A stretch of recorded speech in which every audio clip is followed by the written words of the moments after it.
இங்கே நடராஜர் ஆசனம் பற்றி பார்க்க போகிறோம். அந்த ஆசனம் செய்கிறனால என்னென்ன பெனிஃபிட் அப்படிங்கிறது முதல்ல பார்த்துருவோம்.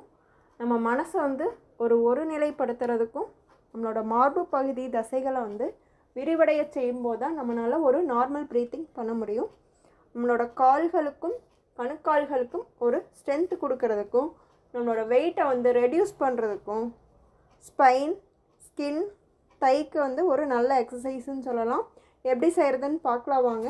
சமதளத்தில் நீங்கள் நார்மலாக நின்றுட்டு கொஞ்சம் காலை வந்து அகட்டி வச்சுட்டு உங்களோட இடது காலை வந்து பின்னோக்கி தூக்கி நம்மளோட இடது கையால் அந்த இடது காலை தொடணும். நம்மளோட உடலோட மொத்த எடையுமே பார்த்திங்கன்னா வலது காலில் தான் இருக்கணும். வலது கையை வந்து மெதுவாக முன்னோக்கி நீட்டணும்.